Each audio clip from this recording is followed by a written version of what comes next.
एक एक करके पूछो।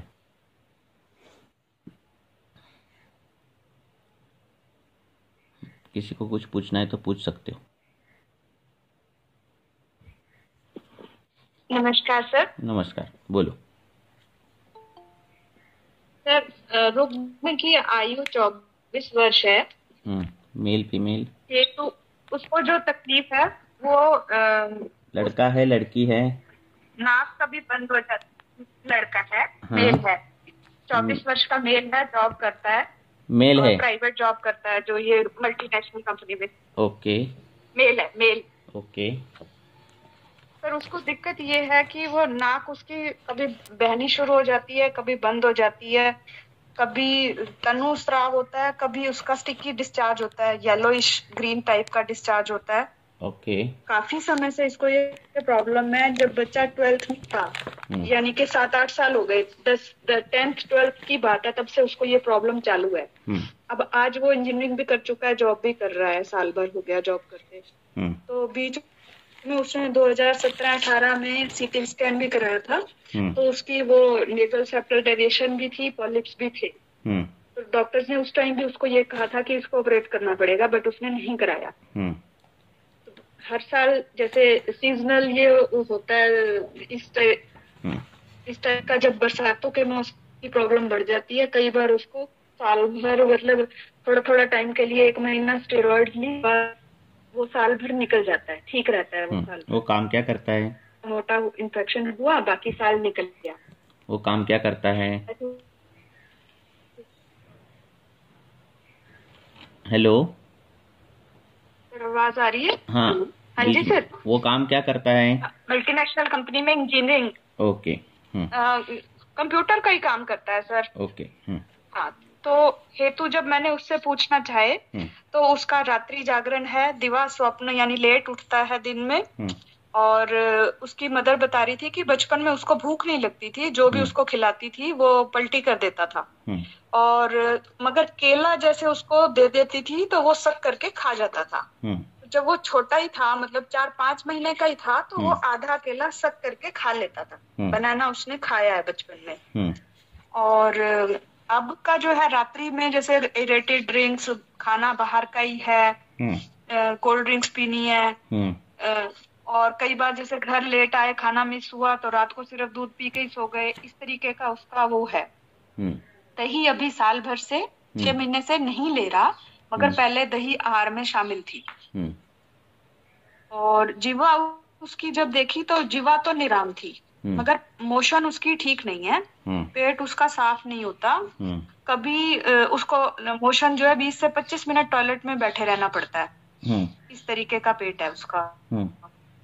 और गर्म चीजों से उसको आराम आता है, जैसे कभी नाक बहना शुरू हुआ और ऑफिस में वो तुरंत से गर्म पानी पी ले, बार बार बार बार गर्म पानी पीता जाएगा, हम्म। तो वो वहीं रुक जाता है, बढ़ता नहीं है, कंट्रोल रहता है। हम्म।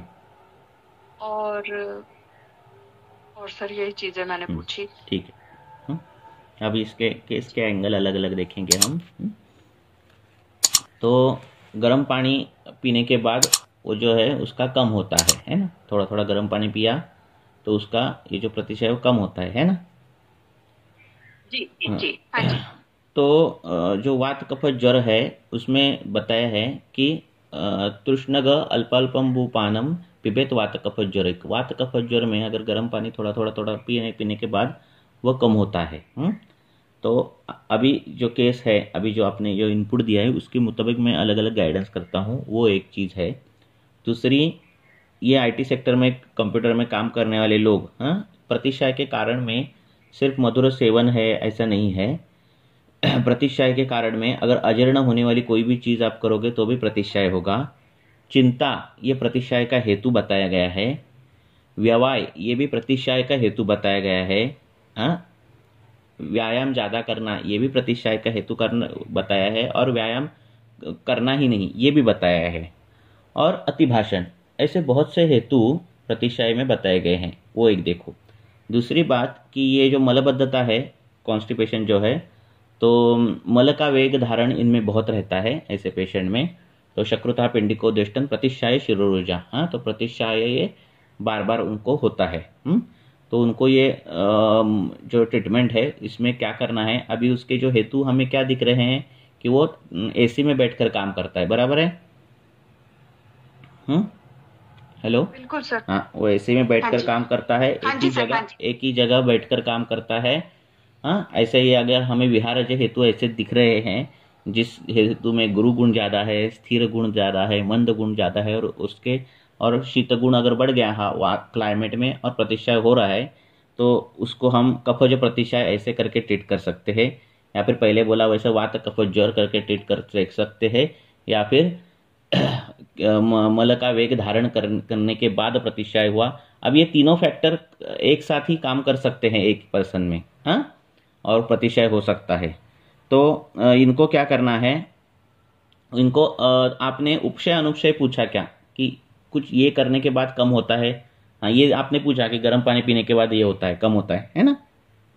हाँ हाँ जी। हाँ जी सर। तो इनको क्या करना है, त्रिकटु का चूरन, हाँ, और उसमें हरितकी डाल के ज़्यादा प्रमाण में ऐसा जो है उनमें उनको खाने के लिए देना है। उष्ण द्रव्य, पाचक द्रव्य और अनुलोमक द्रव्य ऐसा कॉम्बिनेशन आपको देना है। हाँ, त्रिकटु चूर्ण तो देना ही देना है उसको। साथ ही खाने में उनको बैंगन खा सकता है, या फिर कुलिथ जो बोलते हैं ना, कुलिथ, हाँ वो खा सकते हैं। जो वो पानी पिएगा एसी ऑफिस में जाएगा उस पानी में त्रिकुटु का चूर्ण थोड़ा तो डालना ही है, और ऐसे त्रिकुटु सिद्ध जो जल है वही उसको पान करना है। ऐसा अगर करते जाएगा तो उसका प्रतिशय ये हो जाएगा। अब डीएनएस है पर प्रतिशय सालों साल नहीं रहता उनका, है ना, सिर्फ शीत ऋतु में बढ़ता है। तो डीएनएस ये फैक्टर अभी इसमें कंट्रीब्यूट नहीं कर रहा है। अगर हाँ पूरा साल प्रतिशय रहता था तो डीएनएस ये जो फैक्टर है वो कंट्रीब्यूट करता था, पर वो ऐसा नहीं हो रहा है, ठीक है। तो उसको हो रहा है, ये हो रहा है, हाँ, मगर ये मतलब एक्सट्रीम लेवल जो होता है वो इन्हीं दिनों होता है जिसमें इसको स्टेरॉइड भी लेने पड़ते हैं। ओके। वो डॉक्टर जो जिससे ये एलोपैथी से सलाह ली वो ये बता रहे थे कि जब ये सीजन आता है तो जब ये ज्यादा ब्लो करता है तो पॉलिप स्वेलअप कर जाते हैं, जो वो रास्ता ब्लॉक कर देते हैं। हाँ ठीक है, तो स्टेरॉइड देने से श्रिंक हो जाते हैं। ठीक है, तो इनको क्या करना, और ये जो जब ये प्रतिशय नहीं रहता, जब स्त्राव नहीं रहता, तो नस्य चालू करना है अवेगकालीन चिकित्सा में। हाँ, तो इसमें पित्तज प्रतिशय में पाठादि तेल करके आया है। हाँ, तो उसका नस्य चालू करोगे तो जब इन्फ्लेमेशन जब बढ़ने वाला रहता है तब वो बढ़ेगा नहीं इन्फ्लेमेशन, हाँ, और वो स्वेल नहीं करेगा। हाँ, पाठादि तेल पित्तज प्रतिशय में योग रत्नाकर में देखो वो योग है आया है, हाँ सिंपल योग है, तो वो उसका नस्य चालू कर दो। पेट में उष्ण अनुलोमक ऐसी दवाएं चालू कर दो, और आमोपाचन उसका नित्य करो। उसको ऐसे में वो बैठता है तो वो जो विहारज हेतु है वो हम टाल नहीं सकते, तो सुबह व्यायाम करना ये चालू कर दो। अगर व्यायाम वो कर नहीं रहा तो, बहुत कर रहा तो कम करने बोलो, ऐसे चालू करने बोलो उसको। दाल में सिर्फ मूंग दाल खानी, बाकी की कोई दाल नहीं खानी। जो राइस खा रहे हो वो पूरा गर्म करना है, लोखंड जो आयरन का ये रहता है तवा उस पर गर्म करना है, और वो फिर वो जो राइस है वो बनाना है, ऐसा राइस खा सकते हो।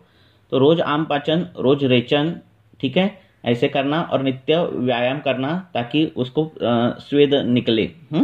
ये करो तो क्या हो जाएगा, इसका ही निकलेगा। बहुत चिंता हो तो उसको बोलो कि ध्यान धारणा सुबह करो, हाँ, क्योंकि उससे भी प्रतिशय का ट्रिगर होता है। तो 3-4 फैक्टर है, एक वात कफ ज्वर पकड़ गए हम तो वो हो सकता है, नहीं तो मलवेग धारण भी है उनमें तो वो भी है, और ये अजीर्ण के सब हेतु तो वो भी है। ये तीनों फैक्टर कवर करो तो प्रतिशय उसका ठीक हो जाएगा।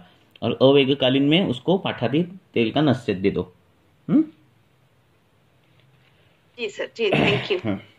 क्योंकि हेतु क्या है, कई पेशेंट के हमें क्या लगता है कि अभी बीमारी जो है जानी चाहिए, पर हेतु जो है वो कंटिन्यू चालू रहते हैं, बराबर है। तो हेतु अगर कंटिन्यूस पेशेंट बोलता है कि ये ठीक कब होगा, तो बोलना कि बाबा ये हेतु है तुम्हारे, आप एसी में ही काम करते हो, अव्यायाम है, तो ये हेतु है, और ये हेतु अगर चालू है तब तो दवाई फिर लेनी है।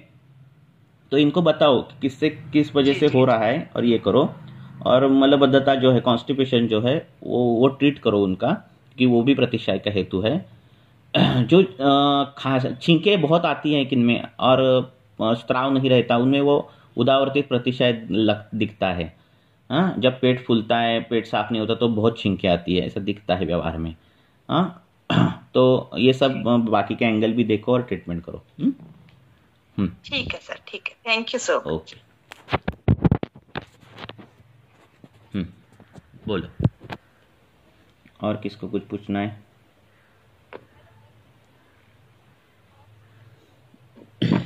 हाँ पूछो, नेटवर्क आपका अच्छा है क्या देखो।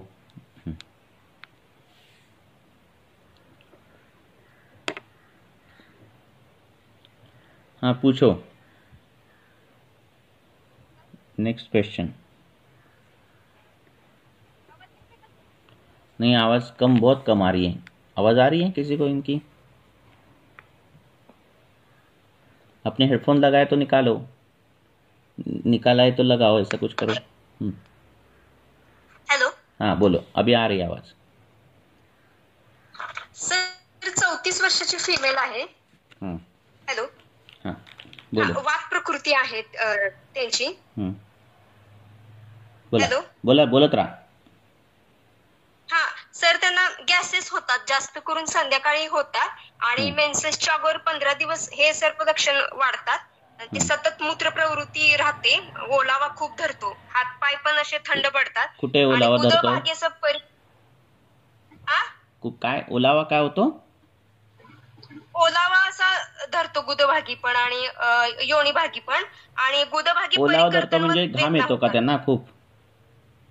घाम येत नाहीये त्यांना, अस्वेदच आहे आणि टायफॉइडची बॅक हिस्ट्री आहे त्यांना, आणि स्ट्रेस, चिंता, शोक म्हणजे राहतोच आहे, क्रोध पण राहतो, आणि सकाळी पोट साफ झाल्यावर विकनेस येतो, कधी कधी प्रवाहन पण करावं लागतं आणि चक्कर येते, आणि वेट लॉस आहे ना, म्हणजे खूप झाले 1-2 वर्षात त्यांना। केस गळणे, पिकणे, मुख दुर्गंध, असे दातामध्ये असे प्लॅक्यूज वगैरे आहेत, आणि आता 3 महिन्यापूर्वी त्यांची एक्टोपिक प्रेग्नन्सी झाली, मग ते लेफ्ट ट्यूब त्यांची एक्सरसाइज करावी लागली। हा, आणि मग त्यांच्या हेतूमध्ये म्हणजे ब्रेड, मैदा, मिरची, अनशन, प्रमितशन हे आहे, आणि गुरुअन्न पण पचत नाही, असं म्हणजे आहे त्यांचं बऱ्याच आहे, आणि कृश खूप आहेत आहे। मग ते काय करावं लागेल, आणि खूपच वर्षापासून म्हणजे आहे त्रास हा त्यांना। पहले तो ऐसे पेशेंट में हमें पूरी डिटेल केस हिस्ट्री लेकर उनकी दिनचर्या ये करनी चाहिए, क्योंकि बहुत दिनों से दिनचर्या गलत होती है, तो ये एक दिन में होने वाली केस नहीं रहती। भ्रम है कि बाल झड़ रहे हैं, मल में रुक्षता आ रही है, मल में ये क्या आटोबादी लक्षण दिख रहे हैं, गैस ज़्यादा पकड़ रहा है, ये मज्जाक्षय में होता है। जो बहुत चिंता करते हैं इनमें मज्जाक्षय होता है, और मज्जा का जो स्नेह भाव कम होने के कारण क्या होता है, ये गैस बहुत पकड़ते हैं लोग, इनमें गैस बहुत पकड़ता है। तो ये सब अस्थिक्षय, मज्जाक्षय, ऐसा ओजक्षय, ऐसे पेशेंट है, तो उनको पहले तो पूरा का पूरा आम पाचन करना चाहिए। आम पाचन करने के बाद उसको अच्छा सा रसायन सुबह चालू करना चाहिए, और फिर उसके लक्षण कौन से दिख रहे हैं उसके हिसाब से उसको ट्रीटमेंट देनी चाहिए। ये केस जो है वो एक लिंक में ग्रुप में डाल दो कि पहले क्या हुआ था, बाद में क्या हुआ, और अभी वो क्या अपेक्षित है, उसको क्या कम करना अपेक्षित है, ये सब ऐसे डालो, ठीक है? तो वो सब हो जाएगा। दिनचर्या पूरी की पूरी बदलनी है पेशेंट की, 360 डिग्रीज में बदलनी है जो कुछ है वो, क्योंकि वो बहुत इंपॉर्टेंट रहता है। दिनचर्या वैसे की वैसी, और पेशेंट दवाई ले रहा है और ठीक हो जाएगा ऐसा नहीं हो सकता, ऐसे पेशेंट को भी बोलना है।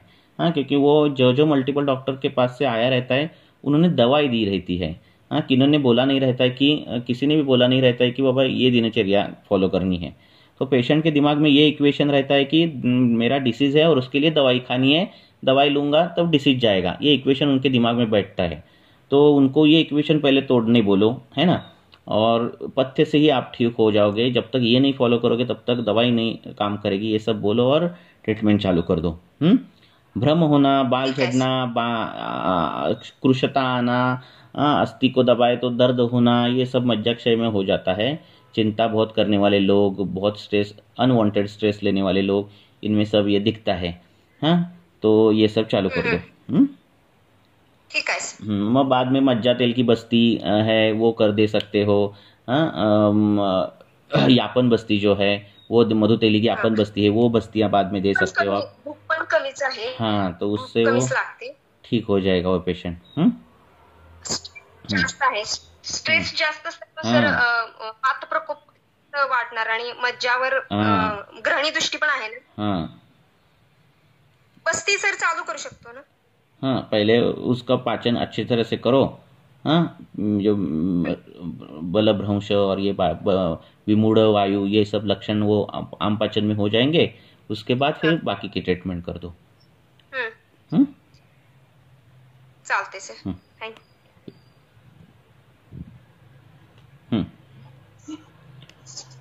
हेलो. हाँ बोलो. नमस्ते सर. नमस्ते, बोलो.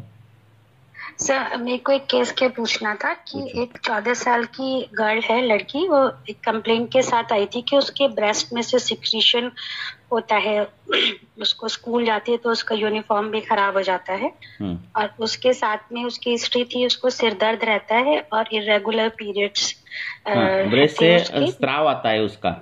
हाँ. स्राव कौन सा रहता है? मिल्की.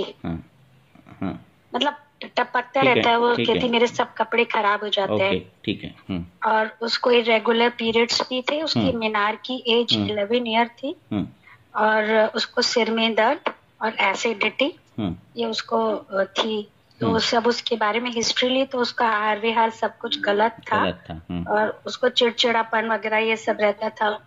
वीक भी थी.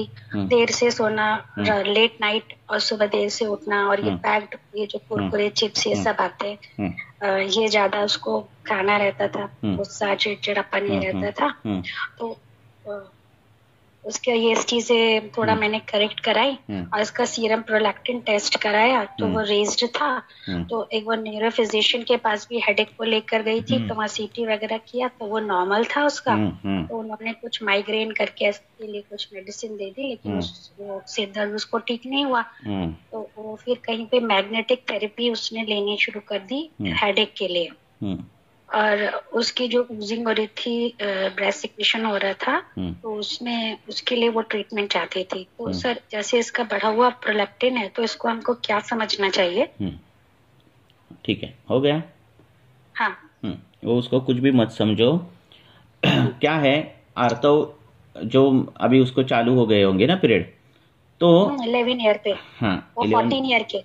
हाँ, तो चालू हो गए. और क्या होता है, ये आर्तव जो है वो हर महीने 3 दिन वो आना चाहिए. उसको गति है, वायु ने उसको गति दी है.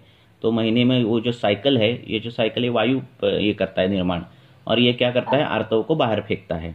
अब होता क्या है, अगर ये इसमें अवरोध हो गया, चाहे वो अवरोध रजचर्या पालन न करने से हो, चाहे वो अवरोध कुछ भी हो, अभी अनुक्त हमें हेतु नहीं मालूम, कुछ भी हो, तो वो क्या होता है, आर्दवम ऊर्ध्वागतम, ऊर्ध्व जाता है दोष.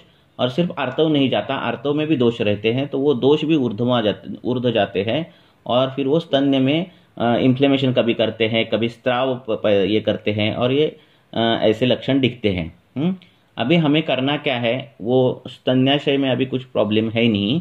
प्रोलैक्टिन तो जो बढ़ा हुआ दिखाई देगा उसमें कुछ डाउट ही नहीं है. आपको अभी क्या करना है पेशेंट का, अभी उसका आहार विहार पहले ढंग से करो. उसको 2 टाइम उसको 2 टाइम आम पाचन दो. रसपाचक दो दोनों टाइम. ताकि रसपाचक क्यों है आपको मालूम है. तो दोनों टाइम रसपाचक पटोल, अमृता कुटकी और पटोल, ये जो है वो रसपाचक 2 टाइम दे दो. और उसको खाने से पहले क्लेद पाचन करने के लिए हरी तकी दे दो खाने से पहले. और उसको योनि में रखने के लिए पिचू धारण कर दो. वो पिचू अभी वो बच्ची को, छोटी बच्ची है 14 साल की. हाँ, तो छोटे पिचू रहते वो ये करने के लिए, तो वैसे पिचू करा सकते हैं. या फिर किस चीज का पिचू देंगे? स्वैप से पिचू करना. तिल तेल का, वही बोल रहा हूँ. तिल तेल का जो पिचू है वो करना. अब वो पिचू क्या करेगा, वहाँ की श्रोतशोधन करेगा. सूक्ष्म है श्रोतशोधन है. और वात शामक है, वात अनुलोमन करने वाला है. तो वो उधर का ये करेगा तो वहाँ की जो त्रैवर्त योनि है वहाँ की दृष्टि दूर हो जाएगी. और ऊपर से आम पाचन आप कर रहे हो और अनुलोमन कर रहे हो. ऐसे अगर करते जाओगे तो अपान की गति एकदम अच्छी हो जाएगी. जो उसने खाया, अध्यशन विद्यशन किया है, वो आम पाचन भी अच्छा होगा. दूसरा, अतिरिक्त उपिचित क्लेद नहीं बढ़ेगा. हाँ, साम कफ नहीं निर्माण होगा, कुछ भी नहीं, अच्छा सब अच्छे निर्माण हो जाएंगे और धीरे धीरे धीरे ये सब लक्षण है वो बंद होते जाएगा। ठीक है। अब ये जो अभी जनरेशन है नेक्स्ट, तो इनमें क्या हो जाता है कि ये टीवी मोबाइल ये सब चीज़ों में से क्या होता है, हाँ, तो उसमें वो और भी देखती होगी कि जिससे शुक्र दृष्टि हो रही है, हाँ, उसकी जो आर्तव दृष्टि है वो हो रही है। हाँ, तो वो बताते नहीं घर वाले, शायद वो भी नहीं बताती। तो उससे क्या होता है कि आप आर्तव जनन करने के लिए या फिर व्यवहार के लिए जो चीज़ें हैं वो ये करते हैं, और क्या बोलते हैं उसको, वायु की गति बढ़ती है, वेगों का उदीरण हो जाता है। ठीक है। और वेगों का उदीरण होता है पर कुछ आगे होता नहीं, तो वो उदीरित वायु जो है वो ऐसी चीज़ें कर देता है। ठीक है। तो उसको पर्सनली कंसल्ट करके ये बोलो कि आप ऐसा कुछ मत देखो, क्योंकि ऐसा मत कुछ करो, हाँ, आपकी उम्र कम है, आपको ये करना है, पढ़ाई करनी है, ऐसे सब कुछ बोल दो। ठीक है। क्योंकि पहले से पीरियड उसके 11वें साल में चालू हो गए हैं, हाँ, तो प्यूबर्टी जल्दी आ गई है उसकी।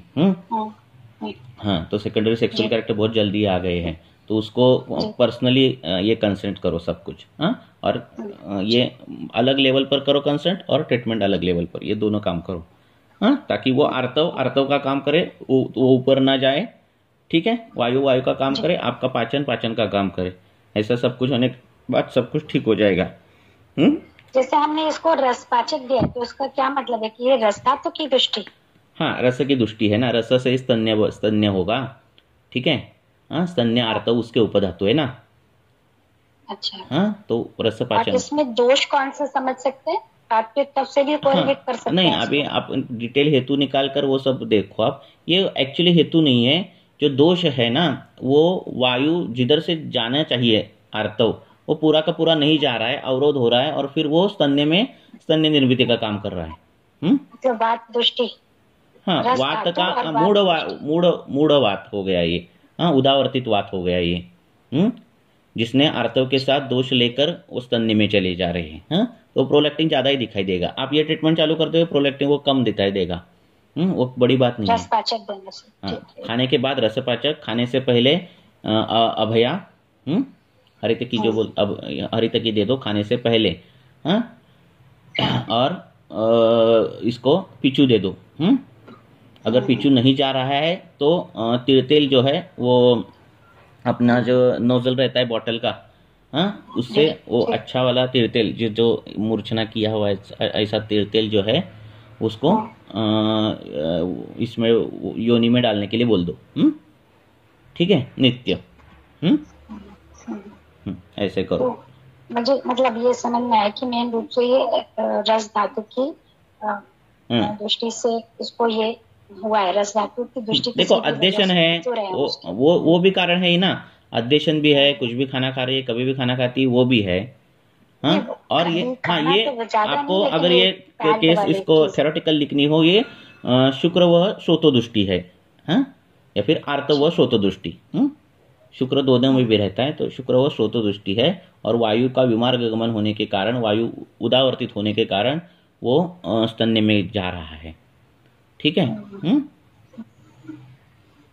तो कई कबार ऐसे लोगों को रहता है, जब पीरियड आते तो 4-5 दिन पहले जो स्तन है उसमें भारीपन महसूस होता है, ऐसा होता है ना। हाँ, तो ये गति है, हाँ, ये वायु की गति है। हाँ, तो ये भी अवरोधजन्य नहीं संप्राप्ति में होता है। हाँ, अवरोध कम ज्यादा है। उसको हो रहा था हेडेक, तो हेडेक भी इसी से एसोसिएट है। इसी से ही एसोसिएट। रोज सुबह उठकर टॉयलेट को जाना, ये बोलो, दिनचर्या उनको पहले बोलो। हाँ, 12 बजे 10 बजे टॉयलेट जा रहे हो, ऐसा नहीं होगा। हाँ, ऐसा नहीं हो सकता। तो हाँ, तो क्या है, ये ऐसे बहुत ये केसेस में ना बहुत हेतु रहते हैं। ठीक है ना, तो एक डिस्कशन में नहीं आ सकते, वो सब बहुत हेतु रहते हैं, हाँ, कंट्रीब्यूट करने वाले। और ये सब बहुत छोटे छोटे हेतु से हेतु बल बढ़ता है, इसलिए व्याधि बल बढ़ता है। तो उनको ये बोलो। ये तो अनमैरिड गर्ल है, लेकिन मैरिड मतलब एज प्लस वाली फीमेल्स में भी ये सब मिलता है, बढ़ा हुआ प्रोलैक्टिन। इनफर्टिलिटी में भी बढ़ा हुआ मिलता है प्रोलैक्टिन, फर्टिलिटी में बढ़ा हुआ मिलता है। उसमें होती है, उसमें भी क्या यही चीजें दे सकते? नहीं, वो देखो ही मत आप प्रोलैक्टिन। अब और कितने तो हार्मोन से जो अभी तक डिस्कवरी नहीं हुए, आप वो क्यों नहीं देख रहे हो? आप जितना देखोगे ना उतना आप प्रॉब्लम में। जैसे हम पीसीओडी पैनल कराते हैं तो उसमें मत कराओ, क्यों करा रहे हो आप? एक तो एलोपैथी ट्रीटमेंट दे रहे हो तो कराओ, आयुर्वेदिक दे रहे हो तो क्या करने की जरूरत है? Modern parameters are different. मैंने आपको वो बोला कि अभी टोमेटो का, अभी आपके यहाँ टोमेटो का या फिर बटाटा का लीटर में रेट कितना है, तो आप क्या बोलोगे इसका आंसर? हाँ, आलू कितने लीटर है आपके यहाँ? लीटर का भाव क्या है आलू का? तो आप बोलेगे नहीं ऐसा नहीं हो सकता। मैं बोला ऐसा क्यों नहीं हो सकता? आप लीटर में क्यों नहीं बता सकते आलू का रेट? बता सकते हो? नहीं बता सकते हो। कितना भी आप एजुकेटेड हो, आप नहीं बता सकते हो। क्यों? दो पैरामीटर्स आर डिफरेंट, है ना? तो यही है ना, आप क्यों कर रहे हो आलू को लीटर में कन्वर्जन, है ना?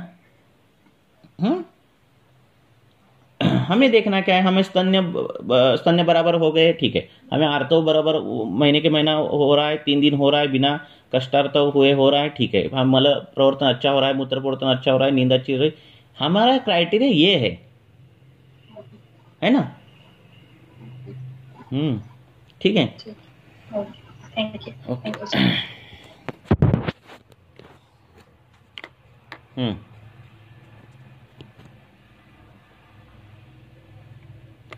कालानुरूप जो है वो मॉडर्न के पैरामीटर बदलते हैं। ब्लड प्रेशर का पैरामीटर बदला है ना? मिलेरियन हार्मोन का पैरामीटर बदलेगा, ये काल के परिणाम से बदलेंगे। आप कितने तक आपको ये करोगे ना, तो हमारे जो पैरामीटर है बदलते नहीं। हाँ, ये सिद्धांत तो शाश्वत है। हाँ, और 200 साल के बाद भी यही आम पाचन रहेगा। हाँ, यही काम होगा, सिद्धांत यही रहेंगे। हाँ, तो जो फिक्स है उसके पीछे भागो। ठीक है, आगे।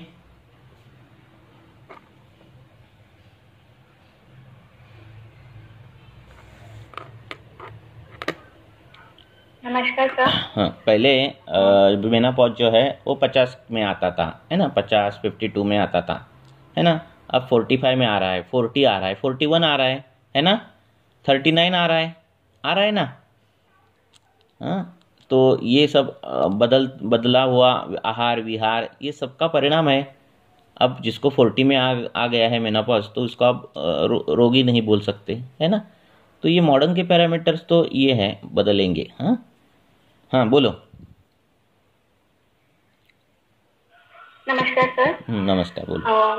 सर, एक पेशेंट है, डिप्रेशन के पेशेंट है सर। फ्रंटल हेडेक का कंप्लेंट रहता है उनका। पेशेंट एनीमिक भी है, सुसाइडल टेंडेंसी भी रहती है। एंड सर, एक फेज ऐसा आता है जिसमें पेशेंट जब डिप्रेशन के स्टेट में जाती है, जिसमें वो क्राई भी करती है, और जब वो क्या होती है? में जाती है तब सर एक डिप्रेशन की जो फेज आती है, मतलब जैसे एक इंटरवल के बाद में, जैसे साइक्लिक, जैसे सर एपिलेप्सी में जैसे अटैक्स होते हैं, इस तरीके से। सर जब वो पेशेंट इस फेज में जाती है, तब उसका जो फेस होता है, मतलब एक तरीके से बहुत ज्यादा पेल हो जाती है। पेल हो जाती है, मतलब जी सर, पेल हो जाता है फेस स्पेशली, और पेशेंट क्राई करती है। पेशेंट को उस पर्टिकुलर फेस की कोई बाद में मेमोरी नहीं रहती है। ऐसा रिपीटेडली होता रहता है। जी सर, 3 से 4 साल से ये कंप्लेंट है। एंड और सर जब पेशेंट उसमें जाती है, उस फेज में, तब हाइपर भी बहुत ज्यादा होता है, लाला स्राव। उस फेज में जब जाती है तो? जी सर। और उम्र क्या है पेशेंट की, ये क्या करती है? सर 35 ईयर्स, फीमेल है, हाउसवाइफ। 35 years, female, housewife. और कब से चालू है, कि क्या हेतु हो गए थे तब ये चालू हो गया, ऐसा कुछ है क्या? हिस्ट्री में ऐसा कुछ स्पेसिफिक समझ नहीं आया। 3 से 4 साल से है। उस समय क्या हुआ था, कि कुछ मानसिक आघात हुआ था, क्या हुआ था, ऐसा कुछ, कि कब से चालू हो गया? उसके बारे में ही सर ऐसा कोई स्पेसिफिक कोई ट्रॉमेटिक इंसिडेंट भी नहीं हुआ जिसके बाद से ये चीजों का मतलब कॉन्सेप्ट हो। नॉर्मल लाइफ ही है, हाउसवाइफ है। अब जब उसको सीजर्स आते हैं, तब कब आते हैं उसको सीजर? अपस्मार आता है तो कब आता है? हफ्ते में आता है, 15 दिन में आता है, महीने में आता है? सर 15 से 20 दिन के इंटरवल में। 15 के 20 दिन के इंटरवल में आ जाता है। जी सर। तो आपने अभी क्या ट्रीटमेंट दी उसको? सर वो ट्रीटमेंट कम्प्लीटली अभी मॉडर्न का ही ले रहे हैं, एंटी डिप्रेसेंट एंड ऑल। वो जस्ट कंसल्ट करने के लिए आए थे। उनको कभी भी आया ना पेशेंट, उसको कॉन्फिडेंटली बोलना कि अभी हम बातें नहीं करेंगे, हम ट्रीटमेंट ही करेंगे। तो ट्रीटमेंट ही उसको चालू कर दो। सब और इस केस में बहुत से ये है, वो उसको डिटेल लेनी चाहिए। पर अपस्मार में जो घृत आए हैं, वचादि घृत है, ब्राह्मी घृत है, ऐसे बहुत से आए हैं, पंचगव्य घृत आए हैं। तो अभी आपने जब डिटेल केस हिस्ट्री ली ना, तो पता चल जाएगा उसको कौन सा घृत चालू करना है। एक्चुअली ये स्वतंत्र व्याधि है क्या परतंत्र व्याधि है, ये पहले देखना चाहिए। और उसको ट्रिगर कब मिल रहा है अपस्मार का, ये भी देखना चाहिए। तो ये सब देखना चाहिए। अपस्मार में आपको विरेचन देना रहता है, पर वो पेशेंट वैसी है क्या विरेचन लेने वाली, वो सब चीजें देखो। ठीक है ना? जी सर। तो ये सब देखना चाहिए। सर कफजन में तो समझ सकते हैं। सर कफज अपस्मार नहीं, वो सब आप कपज अपस्मार वो सब दे सकते हो, उसमें कुछ नहीं है। कपज अपस्मार निदान कर सकते हो। निदान ये नहीं हो सकता, उसका हेतु देखने पड़ेंगे। ठीक है ना? सिर्फ अभी अपस्मार आया, लक्षण दिख रहे वो इसीलिए मत करो। फिर भी क्या अपस्मार में है ना कि आपको जो काष्ठा औषधि में वचा, ब्राह्मी, ये सब देने हैं आपको। भारंगी करके है, वो भी अच्छा काम करती है। ठीक है? तुलसी जो है, तुलसी का चूरन मिलता है, तो वो कपज अपस्मार में भी अच्छा काम करता है। बहुत से द्रव्य में क्या बहुत सी चिकित्साएं बहुत है, पर ये हेतु नहीं मिल पा रहे हैं ढंग से। ठीक है? क्योंकि पांडुता भी आती है बोल रहे हैं आप। ठीक है? और ये भी होता है ऐसा बोल रहे, तो ये अलग हो गया केस कुछ तो। ठीक है ना? तो ये झट से पांडुता कैसे आ रही है, ये देखना पड़ेगा ना। जी सर। ठीक है? फिर भी ये अपस्मार में अगर बहुत लक्षण बढ़ गए हैं, धातुगत अस्थि धातुगत गए हैं, कर्म विपाक उसमें आ गया है, ऐसा कुछ हुआ, तो महापंचगव्य घृत जो है वो बहुत अच्छा काम करता है। पर कैसा है, देखना पड़ेगा, केस देखनी पड़ेगी, डिटेल केस देखो, ले लो और फिर ग्रुप में डाल दो। जब पेशेंट तैयार होगी तब ले लो डिटेल केस। सभी अपस्मार में यूज करना। नस से यूज करना है, अंजन यूज करना है, पर देखो। बोलो। सर जैसे आपने कल भी लेक्चर में आपने जैसे कहा था कि जो मॉडर्न मेडिकेशन पेशेंट लेते हैं, सर जैसे पेंटाप्रोजाल का आपने एग्जांपल दिया था, वो कहीं ना कहीं सर्दी देखना विधारण करता है। सर ऐसे बहुत सारे मेडिकेशन सर वो आज के समय में वो अपने आप में सर एक हेतु है। और सर जब पेशेंट लाइक ऑलरेडी सर वो बहुत सारी इन्वेस्टिगेशन लेकर के आता है, तो वो चीजें और फिर मेडिकेशन सर जो हेतु बनता है, कई बार वो सिम्टम्स को ओवरलैप कर देते हैं, जिससे हमारा जो निदान होता है सर वो कहीं ना कहीं इम्पैक्ट होता है। तो ये सारी चीजों का हम सामंजस्य कैसे दिखाएं? अब कभी कभार क्या होता है कि कई गोलियां रहती है, शायद कभी कभार डायबिटिक की गोली, एंटी डायबिटिक गोली ले रहा है, वो मेटफॉर्मिन ले रहा है, तो 20-20, 30-30 सालों से ले रहा है, तो वो साथ में हुई रहती है। अगर 30-30 सालों से ले रहा है तो बंद करना गलत होता है इन द सेंस कठिन हो जाता है, क्योंकि वो शरीर को ही साथ में हुई रहती है। पर एटलीस्ट 2-3-4 महीने के पहले दवाई अगर कौन सी चालू की है उसने, तो वो अब हमारे हाथ में है, वो बंद कर सकते हैं हम। ठीक है? पर 30-30, 20-20 साल ले रहा है दवाई, जो अगर ले रहा है और उसको कुछ तकलीफ नहीं है, और बंद करने के बाद बहुत बड़ी तकलीफ हो रही है, तो वो अगर धीरे धीरे कम करने के बाद फायदा हो रहा है तो ठीक, नहीं तो नहीं किया तो भी कुछ नहीं होता, क्योंकि वो साथ में हुई रहती है। ठीक है? अब उसके साइड इफेक्ट दिखेंगे, वो तो अलग बात है, बराबर है। तो ये पहली चीज देखना है। और दूसरी चीज दवाइयों की, सभी दवाइयों की, अब ये बहुत बड़ा टॉपिक है, पर फिर भी कैसा है, देखो अब पेशेंट है जिसको चिंता है, शोक है, या फिर कुछ क्रोध, ऐसी चीज़ें हैं, और वो मेडिसिन के पास गया और उसने क्या लिया, बीपी चेक कर दिया, तो उसका बीपी तो ज़्यादा रहता है, वो बीपी एक्सेस 160 ऐसा कुछ दिखाएगा। अब 160 बीपी अगर दिखाएगा तो वो उसको बीटा ब्लॉकर चालू कर देता है। ठीक है। अब अगर पेशेंट ने क्रोध, शोक या फिर ऐसे कुछ उसकी हेतु है और उससे बीपी अगर बढ़ गया है तो उसकी ट्रीटमेंट अलग है ना। उसकी ट्रीटमेंट, उसको निद्रा सेवन करना चाहिए, उसने मनोनुकूल कथा पढ़ना चाहिए, मन अच्छा होने के लिए जो जो चीज़ें हैं वो करनी चाहिए, ये ट्रीटमेंट उसको चाहिए, है ना। शोक है तो उसको आनंद, ये ट्रीटमेंट होनी चाहिए, है ना। तो या फिर आश्वासन, ये ट्रीटमेंट होनी चाहिए। तो ट्रीटमेंट क्या हो जाती है, बीटा ब्लॉकर हो जाती है। जब जिस हार्ट में एनाटॉमिकली कुछ भी फॉल्ट नहीं है, ठीक है ना, वो उस पर काम करने वाली दवाई चालू कर देते हैं वो। अब उनकी दोष नहीं है, वो उनके सिद्धांत है। और बीटा ब्लॉकर चालू करने के बाद वो हृदय की कॉन्ट्रैक्टेबिलिटी जो है वो कम होती जाती है, बराबर है, कम करते बीटा ब्लॉकर। अब जिस ऑर्गन में, जिस अवयव में कुछ दुष्टि ही नहीं है, उसकी दवाई अगर हम देंगे, जो प्राकृत अवयव है उसको हम अगर दवाई दोगे तो उसके बाद क्या हो जाता है, उसमें विकृति आनी स्वाभाविक है ना।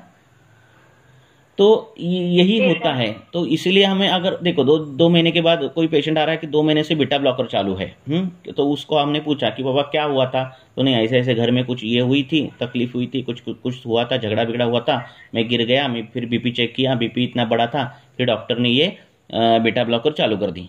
तो हमारा कर्तव्य है ना कि हेतु उस क्या थे, अलग थे, है ना। अब हमें बीटा ब्लॉकर कम करना है, ये हम कर्तव्य कर सकते हैं ना। फिर बीटा ब्लॉकर धीरे धीरे कम करना है, फिर उसको तकलीफ क्या होती है देखना है, फिर भी शूट हो रहा है बीपी तो शालीपर्णी सिद्ध दुग्ध, ऐसा वातज रोग की दवाई देकर कितना कम हो रहा है वो देख सकते हैं। अब ये हमारे पास है ना कई चीज़ें, तो वो करो। हाँ बाबा, तो वो 30 साल से ले रहा है तो इसमें ही मत पड़ो, ठीक है ना। तो जो हमारे हाथ में है वो करो, ठीक है ना। तो ऐसा बहुत होता है, हेतु कुछ अलग है, दवाई कुछ अलग है, ऐसे बहुत होता है ना, होता ही है। क्योंकि आधुनिक वैदिक शास्त्र की दवाई व्याधि पर काम करती है, हेतु पर काम नहीं करती। हमारी दवाई हेतु देखती है, हमारी दवाई हेतु देखती है। जुकाम आ गया तो हम क्या पूछते हैं, बारिश से भीग कर जुकाम आया है क्या, अजीर्ण से जुकाम आया है क्या, मलावरोध से जुकाम आया है क्या, है ना, कि नाक पर मार लगने के कारण जुकाम आया है। तो ये हेतु हम देखते हैं, है ना। मॉडर्न में क्या करेंगे, उसको डायरेक्ट सिट्रिजिन देंगे या फिर कुछ भी देंगे, है ना। तो ये फर्क है दोनों में, है ना। अगर शीत के कारण जुकाम आ रहा हो तो हम उष्ण दवाई देंगे, अजीर्ण के कारण आ रहा हो तो हम पाचन ट्रीटमेंट देंगे, है ना। तो ये हमारी ट्रीटमेंट अलग होती है। मलावरोध के कारण होगा तो हम रेचन देंगे, है ना। तो इस प्रकार से हमारी फिर चिकित्सा अलग होती है। इसीलिए हम ये भी हेतु अभी काउंट करने चाहिए। अभी आने वाली जो जनरेशन है वहाँ हेतु रहेंगे ही रहेंगे। क्या, एलोपैथ आधुनिक वैदिक शास्त्र की दवाइयाँ, है ना। बहुत से व्याधियों में उदर है, शोथ है, इनमें हेतु क्या दिया है कि गलत ट्रीटमेंट करना, यही हेतु दिया है। क्या मैं बोल रहा हूँ? बहुत से व्याधि हैं उनमें हेतु क्या दिया है कि व्याधि की गलत ट्रीटमेंट करना, या फिर ऐसे हेतु दिए हैं कि दोष प्रकोप, दोष है, अति अवस्था में है, ज़्यादा है और वो निकालने की कोशिश में है, प्रवृत्त दोष है और उसमें हमने शोधन ना करके शमन दिया तो भी व्याधि होती है। हाँ, ऐसे भी कारण है ना। अगर देखो सपोज आम्ल पित्त का रुग्ण है, उसको छर्दी आती है और वो सुबह एक उंगली डालने के बाद उसका जो पित्त जो है, वो जो कुछ है खटा, वो सब गिर जाता है। अब ये नेचुरल उसका निकल जाता है, निकल जाने के बाद उसको ठीक लगता है। अब उसने ये निकालना बंद कर दिया और एंटासिड ले लिए, ठीक है ना। अब क्या हो गया, प्रवृत्त दोष अपने बंद कर दिए। अब व्याधि होगा कि नहीं होगा, व्याधि, है ना। तो ये हेतु होते हैं व्यवहार में, तो उनको बोलना। अभी देखो एंटासिड पर पेशेंट है, आपने बंद किया, क्या बोलेगा वो, नहीं बहुत मुझे अभी आम्लोदगार आते हैं, आ रहे ना ऊपर तक, कब तक आ रहे हैं, हाँ बाबा प्रसेक हो रहा है, लालास्त्रा हो रहा है, हाँ तो आप क्या करो, ऐसे ऐसे ये करो और छर्दी उसको वमन कर दो। तो ये हमें सिखा सकते हैं उसको, ठीक है ना। तो जो हमारे हाथ में है, आधुनिक वैदिक शास्त्र को आयुर्वेदिक के तरीके से देखना, उतना तक हमें देखना चाहिए आज के युग में। ठीक है। और ओके। हाँ, हेलो सर। हाँ बोलो सर, हाइपरहाइड्रोसिस की है 17 इयर्स के मेल में। सर कुछ स्पेसिफिक हेतु नहीं मिल रहा है, लेकिन हाथ में और पैरों से बहुत ज्यादा मतलब पसीना निकलता है। कुछ काल भी स्पेसिफिक नहीं है, लेकिन पसीना बहुत ही ज्यादा निकलता है। तो क्या हेतु और हमें क्या ट्रीटमेंट करनी चाहिए? तो हाथ पैर जो है वो मांस के अवयव है और उससे पसीना निकलता है, तो ये मांसपाक कभी कभार होता है। मांसगत पित्त, मांसगत उष्ण और उष्ण तीक्ष्ण गुण, ये अगर होगा तो देखो। अति अम्बुपान जिसमें है उनमें भी ये दिखता है, वो देखो। और कईयों में बीज दृष्टि भी रहती है कि ये प्राकृत रहता है, किसी ट्रीटमेंट से वो ठीक भी नहीं होता और पसीना थोड़ा कम होता है पर पूरा के पूरा जाता नहीं। अब स्वेद जनन जो काम है वो पूरे त्वचा पर ऊपर होना चाहिए, पर उनका जो काम है बाकी के यहाँ इतना नहीं स्वेद जनन होता, पर जो पसीना निकला, जितनी क्वांटिटी निकलनी है स्वेद की, वो हाथ और पैर से निकलती है, तो वो ज़्यादा दिखती है। ठीक है ना? तो उसको मांसपाचक और रक्तपाचक, ये 2 चीज़ें करो। और या फिर रक्त पित्त में जो दवाइयाँ वो देखो, पहले हेतु देखो कुछ है क्या, और नहीं अगर आपको लग रहे हैं तो स्वेद ज़्यादा आना, ये कौन से व्याधि में है? अगर ज्वर से देखोगे तो पित्त ज्वर से है ना? बराबर है ना? स्वेदाधिक्य, तो उसकी ट्रीटमेंट करो। हाँ सर। हाँ, तो उससे जितना कम होता है उतना ही अपेक्षित है। ठीक है सर, मेडिकेशन क्या शुरू कर सकते हैं हम? वही तो बोल रहा हूँ, वो हेतु। क्योंकि मुझे ऐसा, जो अभी आपने जब बोला तो मुझे ऐसा लग रहा है कि ये मांसपाचन की वजह से हो सकता है उस पेशेंट में। क्योंकि बाकी मुझे कुछ हेतु नहीं दिखे। वो कई लोग क्या विधिवत मांस सेवन नहीं करते। मांस सेवन के भी नियम है, सद्योहत चाहिए, ये चाहिए, वो चाहिए, है ना? तो वो हो गया तो मांसों में दुष्टि हो जाती है। कभी कभार क्या होती है, बीज दुष्टि रहती है और बीज दुष्टि में ही मांस धातु में खव गुण रहता है, तो ये भी चीज़ें रहती हैं। एक फैमिली है जिसके पापा को भी वैसा आता है, बच्चे को भी आता है, तो ऐसे भी लोग रहते हैं। तो ये बीज दृष्टि तो ज़्यादा हम इतनी ये नहीं कर सकते जितना कर सकते, पर हमें जो लगता है उसके हिसाब से पित्त ज्वर की दवाई, मांसपाचक ऐसे चालू कर दो। क्योंकि बाकी स्वेदाधिक्य छोड़कर पित्त के कुछ लक्षण दिख रहे हैं क्या? दाह ऐसा दिख रहा है कुछ? नहीं सर, ऐसे कुछ लक्षण नहीं है। बस स्वेदाधिक्य ही है। स्वेदाधिक्य है। तो ये कर दो। हाथ और पैर को लगाने के लिए हरितकी चूर्ण रोज लगाना है। हरितकी जो चूर्ण है वो नहाने से पहले वो पूरा हाथ और पैर को लगाना है। ये योग सुश्रुत में भी दिया है और इसमें भी आपको मिलेगा। तो इससे क्या होता है, स्वेद प्रवर्तन कम होता है। ठीक है? ठीक है सर। हाँ, सिर्फ हरितकी चूर्ण लगाना। पर कैसा है, शरीर के विष जो है वो स्वेद से भी निकलते हैं और मूत्र से भी निकलते हैं, आप विष। तो स्वेद से अगर कम कर दे तो मूत्र के ज़्यादा हो जाएंगे, मूत्र के कम कर दे तो स्वेद से ज़्यादा। तो मूत्र पर भी काम करो। मूत्र उसका कितना आता है और कैसा आता है वो भी देखो। वो नहीं हो रहा है तो मूत्र विरेचनीय गण वो भी चालू कर दो, ताकि वहाँ से निकलना तो यहाँ से निकले। ऐसा कर सकते हैं आप। ठीक है sir, thank you sir. Okay.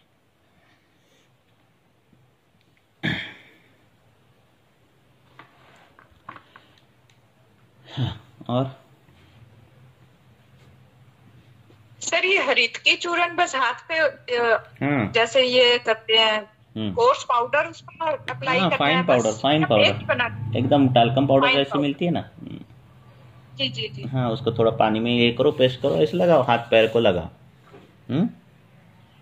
पूरे जिनमें पूरा पसीना जिनमें आता है उनको पूरे बॉडी को लगाया और नहाया तो भी पसीना कम होते जाता है।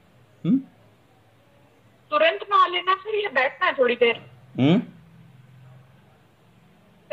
तुरंत नहा लेना है ना? हाँ, तुरंत नहा लेना है, तुरंत नहा लेना, तुरंत नहा लेना, तुरंत 1-2 मिनट में नहाने। इससे और दूसरा भी फायदा होता है कि स्वेद का दुर्गंध भी जाता है। ऐसा है। हरितकी जो है वो कषाय रस की है, पर कषाय रस उसका जो है वो कार्यकारी नहीं है। हरितकी स्तंभन नहीं करती, तो उसका मधुर, आम्ल, ये बाकी के रस जो है वो कार्यकारी रस है। हरितकी जो है वो मांस धातुवाग्नि बढ़ाने वाली द्रव्य है और रेचन करने वाला द्रव्य है। तो ये सब उसकी गुण है। तो उसका जो चूर्ण अगर हमने लगाया त्वचा पर तो त्वचा अच्छी हो जाती है, भ्राजक पित्त भी अच्छा हो जाता है, स्वेद की दुष्टि जो है वो दूर हो जाती है हरितकी चूर्ण से। जी सर, थैंक यू।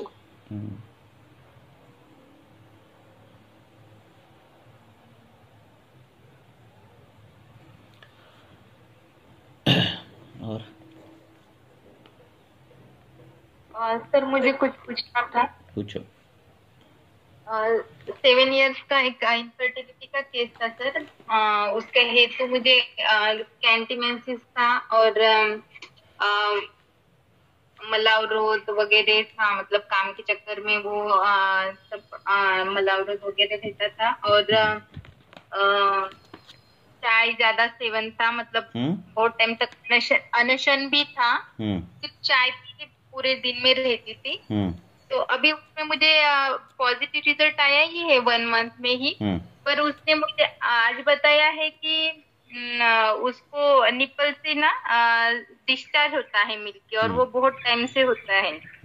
तो अभी उसका प्रेगनेंसी तो पॉजिटिव आ गया है, तो आगे प्रॉब्लम तो नहीं होगा ना सर? नहीं होगा। पॉजिटिव आ गया है, पर अभी अभी कितना महीना, कौन सा महीना चल रहा है? सिर्फ 1 मंथ के ट्रीटमेंट में ही पॉजिटिव आ गया है। पॉजिटिव आ गया है अभी। उसका आपका माइक जरा बंद करो। उसको अभी वो स्कैंटी जो वाइट डिस्चार्ज है वो बंद हो गया है क्या देखो, नहीं तो योनि धावन, योनि धूपन ये सब करो। अभी पहला महीना है तो कुछ प्रॉब्लम नहीं, उत्तर बस्ती आप दे सकते हो। सहचर तेल की या फिर नींब तेल की उत्तर बस्ती दे दो उसको। अगर आपको दे सकते हो तो दे दो, नहीं तो उसको पिचू ब्रेस्ट से मिल्की डिस्चार्ज है, ब्रेस्ट से नहीं होना मालूम है ना, ब्रेस्ट से डिस्चार्ज है, पर उसको ये भी था ना श्वेत प्रदर, नहीं है सर। अभी पूरा बंद हो गया है क्या? जी सर। हाँ, तो उसको फिर भी क्या करो, उसको अगर बंद हो रहा है उसको तो आर्तव शोधन करने वाली कुछ दवाई है वो थोड़े दिन तक दे दो।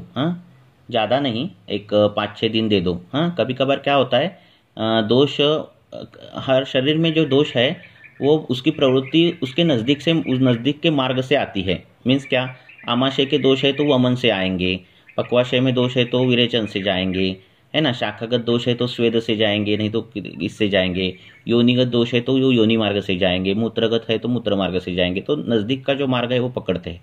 कभी कभार क्या होता है, दोष प्रवृत्ति हम क्या करते हैं, कषाय रस और ये इससे क्या होता है, स्तंभ कर देते हैं, और दो बचे हुए दोष फिर वहाँ से जाना बंद हो गया, इसलिए वो ऊर्ध्वगति में कहाँ किससे तो जाते हैं, और ये सभी चीज़ें दिखती हैं।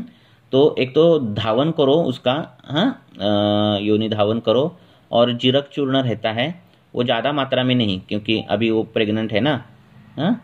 तो तो 1 पाव चम्मच जीरक चूर्ण दिन में 2 बार खाने से पहले एक 4 से 5 दिन करो, और फिर उसको स्पॉटिंग अगर आ गया, फिर मेंसेस आ रहे हैं ना, तो उसको फिर धावन करो, योनि धावन, बस इतना करो। स्तन्य पर लगाने के लिए लेप रहते हैं, पर अभी ज़रूरत नहीं है। अगर ज़्यादा बढ़ गया वो डिस्चार्ज तो लेप रहते हैं, देखो फर्स्ट अध्याय में दिए हैं। कुटकी, पाठा ये सब लेप है, तो उसका लेप करो। ठीक है। तो कई थोड़ा डिस्चार्ज होना, थोड़ा प्राकृत इसमें दिखता है, ये सब बड़ी बात नहीं है।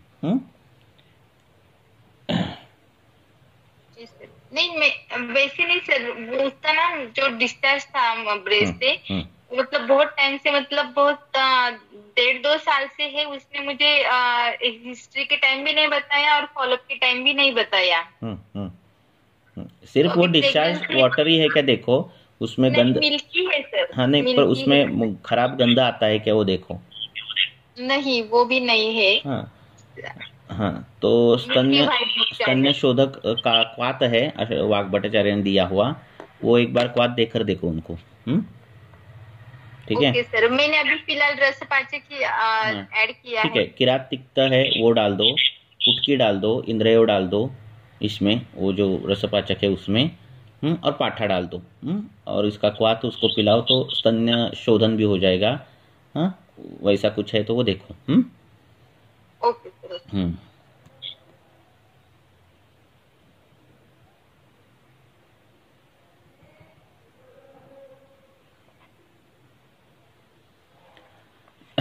और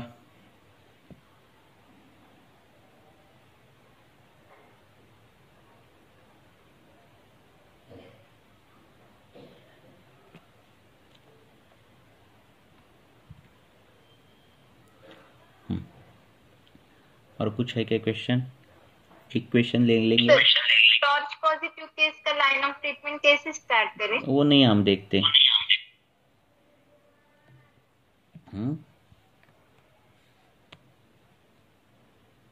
आपके पास जब आपका माइक बंद करो। आपके पास जब पेशेंट इनफर्टिलिटी आता है तो पहले अगर बहुत से हेतु ये सब है तो दोनों का पहले शोधन करो। हाँ, जज्बाती मत करो कि अभी चांस ले लो, ऐसा मत करो। हाँ, ज़्यादातर विरेचन, और अगर कफ वैसे दोष दिख रहे हैं तो वन और विरेचन ऐसे करो, और फिर उनको चांसेस लेने बोलो, और फिर मासानुमासिक जो क्वाथ है वो चालू कर दो। ऐसे करोगे तो ये टॉर्च टेस्ट ये सब कुछ प्रॉब्लम में आता ही नहीं। ठीक है, कुछ इन्फेक्शन बैठता नहीं, कुछ भी नहीं बैठता।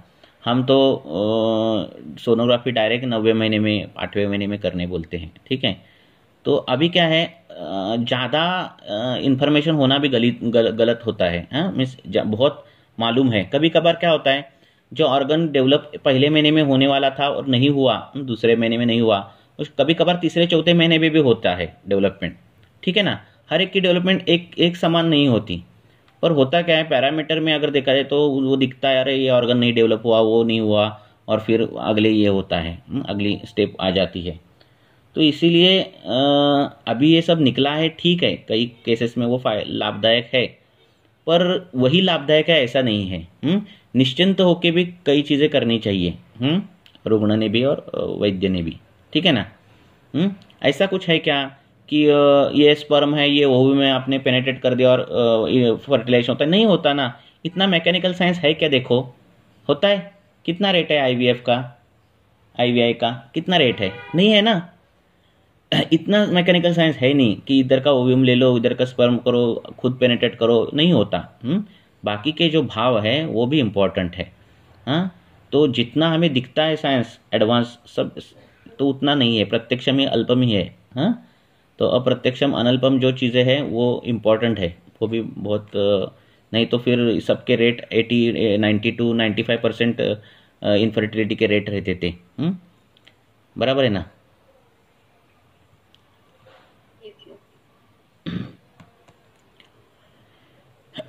ठीक आहे, रुकेंगे सर एक विचारायचं होतं. विचारा. एक 38 वर्षाची लेडीज आहे, शेती काम करते. हॅलो, बोला ना. शेती काम करते आणि ती फिशर साठी आली होती माझ्याकडे ऍक्च्युली.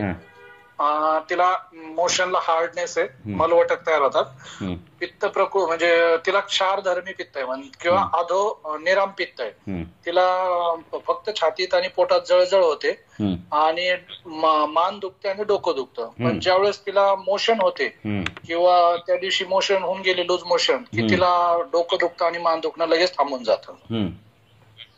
तर याच्यामध्ये काय द्यायला पाहिजे म्हणजे चिकित्सा? याच्यामध्ये तुम्ही त्याला गुद पिचू द्या, यष्टी मधु तेलाचा. आता तिचं सगळं हा बस यष्टी मधु तेलाचा गुद पिचू नेहमी द्यायचा तिला. आणि रेचनासाठी मधुर असणारी औषधं म्हणजे यष्टी मधु असेल, शतावरी असेल, गोक्षूर असेल किंवा आरगवत कपिला असेल, अशी औषधं तिला जेवणाच्या आधी द्या. किंवा तूप तिला जेवणाच्या आधी खायला सांगा. आणि यष्टी मधु तेलाचं पिचू हे कंपल्सरी त्याला त्यांना ठेवा. बोला. आम्लपित्तासाठी काय द्यायचं म्हणजे त्याच्यासाठी? तिचं हेतू काय आहे आम्लपित्तामध्ये? हेतू तर तसं काही, तिला फक्त कोरडं खायला आवडतं. अगोदर ती म्हणजे हेतू होते तिच्यात तिखट खाणं जास्त होतं, हिरवी मिरची होती, पण आता 2 महिन्यापासून ते टोटली बंद आहे हिरवी मिरची वगैरे. पण खाण्यामध्ये तिला रोक्ष म्हणजे कोरडेपणा जास्त लागतो. पातळ खाल्लं की तिला म्हणजे जमत नाही. उलट तिला सांगायचं गाईचं तुपाचं प्रमाण वाढवायचं तिच्यामध्ये. असं तूप चालू करा जे अनुलोमन करेल, असं तूप कुठलं तरी चालू करा.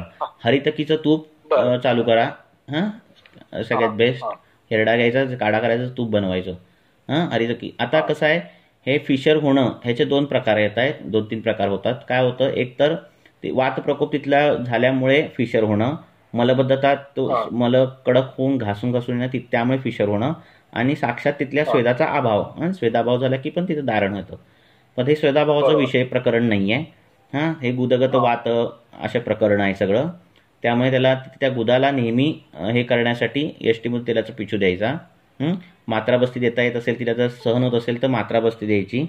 हां, लक्षात. आणि अनुलोम घृत असं त्याला तिला जेवणाच्या आधी चालू करायचं. गुदगत वाताची ट्रीटमेंट उदावर्तनाशक ट्रीटमेंट सांगितलेली आहे. उदावर्तकामध्ये उदावर्त कशामुळे झालाय त्याच्यानुसार चिकित्सा आहे, आणि त्याच्यामध्ये अनुलोम घृत आली आहेत. तर अशी अनुलोम घृत अशी चालू करायची. ठीक आहे. तर ते हील होतं. ते नित्य झालं पाहिजे.